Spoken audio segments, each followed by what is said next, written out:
თბილისის საქალაქო სასამართლომ უდანაშაულოდ ცნო ეს მოქალაქე, რომელსაც ბრალი ედებოდა ნარკოტიკული საშუალების შეძენა, შენახვა და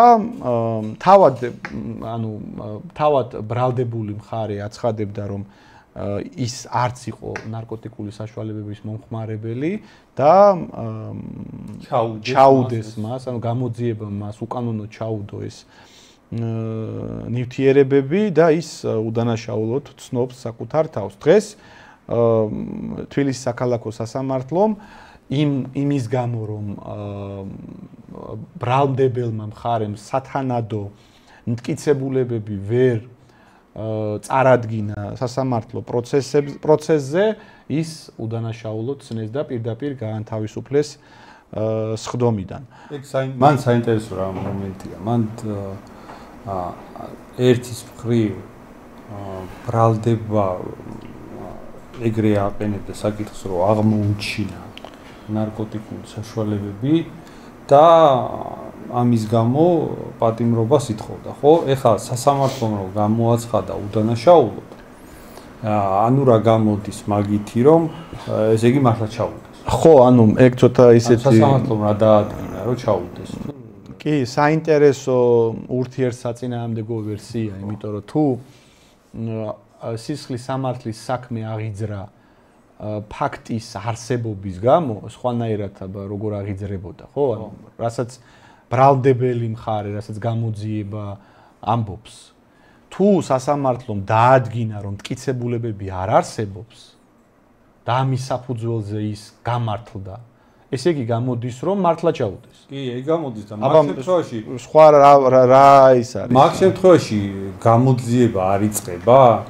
ხო, მაგ შემთხვევაში მოტივით რომ საერთოდ რაღაც კი ბატონო, მაგ შემთხვევაში საგამოძიებო უწყებებმა სისხლის სამართლის საქმე უნდა აღძრან უშუალოდ იმ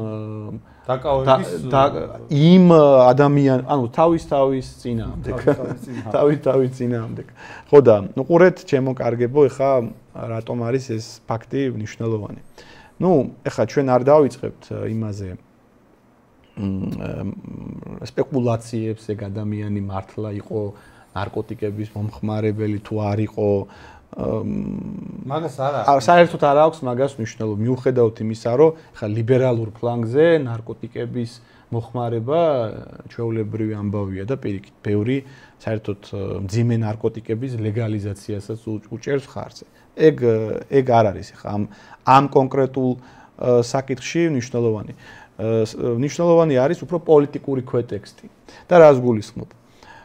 ცხადია, ეგრევე დაიწყეს შეფასებების გაკეთება. ხო, ეხლა ჩვენ მაგერ ყველაზე ლეგიტიმური კითხვა დაგვებადა, რომ თუ ეხლა რაზეც საუბრობთ, ეხლა თუ ამ ადამიანს თუ ეს ადამიანი გამართლდა და თუ გამოძიება ბრალსდებდა, რომ მას ნარკოტიკული საშუალებები უპოვეს, ესე იგი ან ერთი მხარეა მართალი, ან მეორე მხარე. ამ შემთხვევაში ეხლა სასამართლომ როგორც ერთ-ერთმა უმაღლესმა ინსტანციამ, რომელიც ადგენს ბრალეულობის ფაქტს და ამის საფუძველზე მე ადამიანს გარკვეულ სასჯელს უწესებს, გამოდის, რომ გამოძიებამ, ანუ ბრალდებელმა მხარემ დანაშაული ჩაიდინა.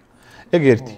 მეორე, სულთა პოლიტიკური თვალსაზრისით გაკეთდა ძალიან საინტერესო შეფასებები, აი ლიბერალური ფლანგიდან. რომ ივანიშვილის რეჟიმმა უკან დაიხია, შეეშინდა და ეს არის სერიოზული გამარჯვება. ოღონდ უყურე ერთ ფაქტს დავამატებ კიდევ, პარალელურად მზია ამაღლობელს, ანუ ის ჟურნალისტი, ნეტგაზეთის ჟურნალისტს და დამაარსებელს თუ არ ვწდები, პოლიციელის წინააღმდეგ აი ხელის დარტყმის გამო 2 წლით გამოუტანეს სასჯელი. ეს დღეს პარალელურად მოხდა ეს ორი პროცესი. ჯერ მზია ამაღლობელის ასე ვთქვათ, საკითხი განიხილეს სასამართლოში და მერე ეს ამ მეორე ადამიანის, გიორგი ახობაძის და საინტერესო რა არის, იცი? ლიბერალურმა ფლანგმა ეს ფაქტი შეაფასა როგორც რაღაც დიდი გამარჯვება, როგორც რეჟიმის უკან დახევა. და მოდი ჩვენც ცოტა სხვანაირად შევხედოთ ამ ფაქტს, იმიტომ რომ ჩვენი გადაცემა უფრო ანალიტიკურია, ხო? ეხლა ჩვენ ამ შემთხვევაში არც იმ ფლანგს მივეკუთვნებით და არც ხელისუფლების წარმომადგენლები ვართ და შესაბამისად ობიექტურობის მეტი ინტერესი გვაქვს. ანუ უფრო თამამად შეგვიძლია ამ მოვლენებს სახელი დავარქვათ და რას ფიქრობ, მართლა დაიხია ივანიშვილის რეჟიმმა უკან თუ გარკვეულ პოლიტექნოლოგიურ ხრიკთან გვაქვს საქმე?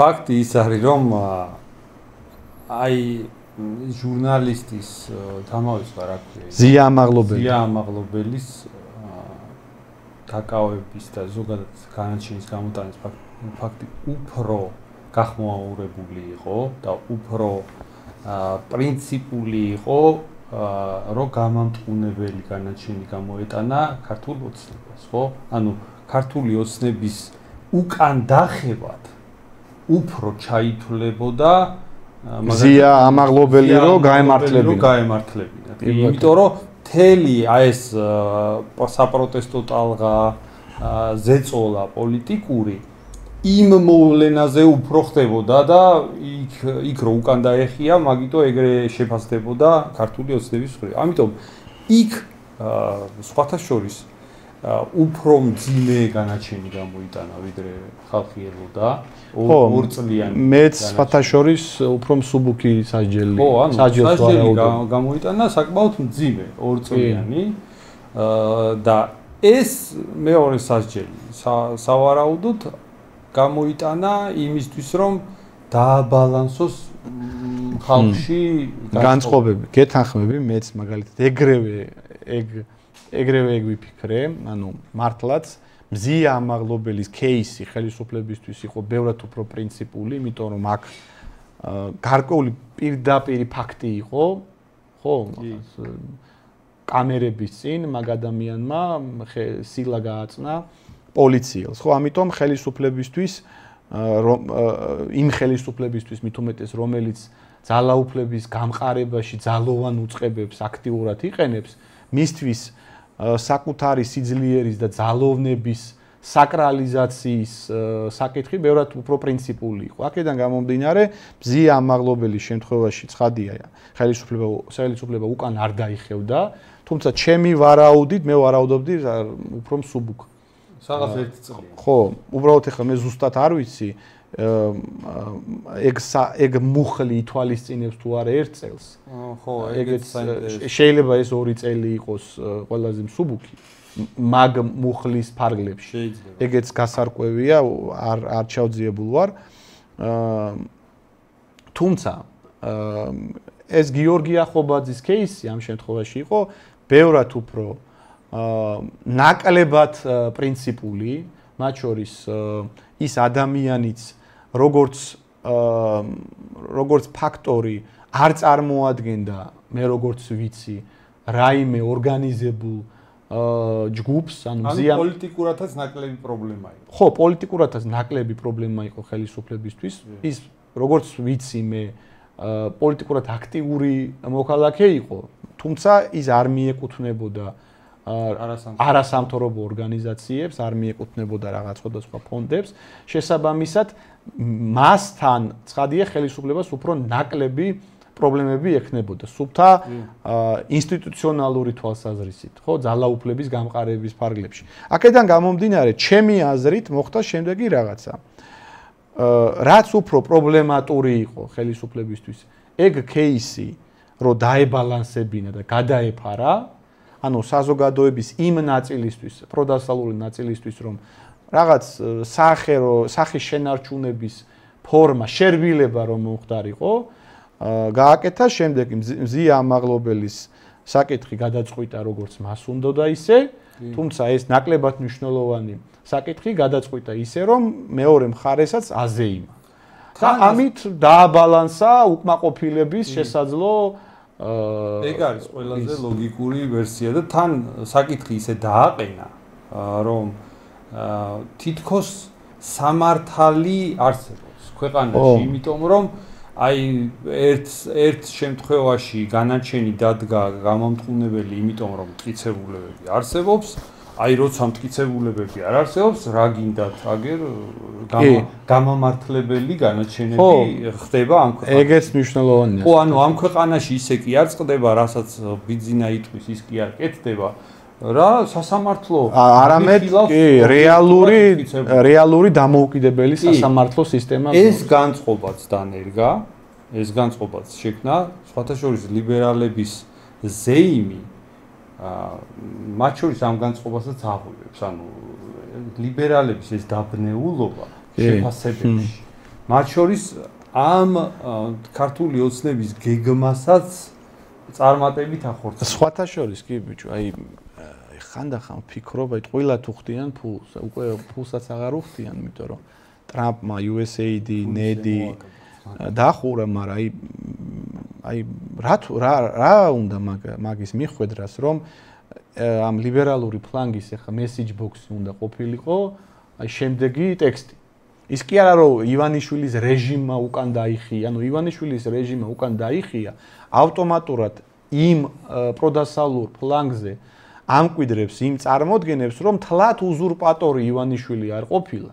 გარკვეული სამართლებრივი ჩარჩოები თურმე არსებულა. ამიტომ მოდი რა მთელი ძალისხმევით, მთელი აგრესიით, შევეწინააღმდეგებით ამ ბიძინას. რაღაც დემოკრატიის რაღაც ჩარჩოები. სასამართლო მუშაობს. სასამართლო გონია თურმე რა. ვერ ხვდებიან რომ გძელვადიან პერსპექტივაში ამ ენერგიას აძლიერებენ რაც ხელისუფლებას უნდა ხელისუფლებას უნდა რომ რაღაც უზურპატორი კი არ გამოჩნდეს და ის კი არ გამოჩნდეს ძალა რომელიც სინამდვილეში მცირე ჯგუფის ხელშია კონცენტრირებული მთელი ძალაუფლება და ყველა შტო მათ შორის სასამართლო უწყება არამედ ხელისუფლების ბუნებრივი, ორგანული ინტერესია, რომ საზოგადოებაში იყოს რწმენა ინსტიტუტების მიმართ და კანონების მიმართ.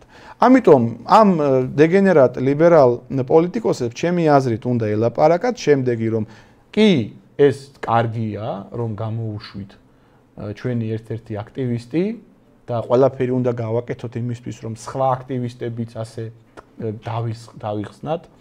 ოლიგარქის ხელიდან, თუმცა ხალხო, მოვტყუდებით, ეს არის სინამდვილეში მზიამაღლობელის საქმის გადაფარვის მცდელობა და საზოგადოებაც, საზოგადოება რა, მათი ფლანგი, თორე საზოგადოება ტოტალურად საზოგადოებას ეგენი არ წარმოადგენენ.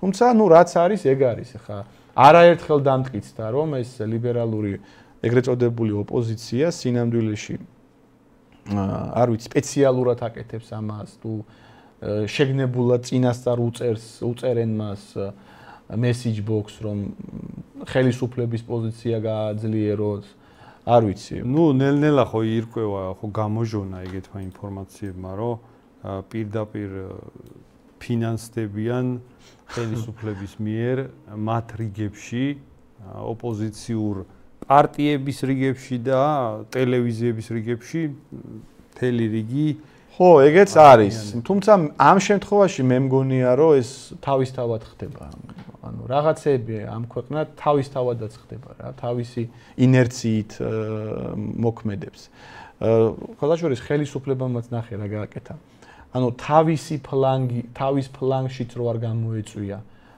პროტესტი და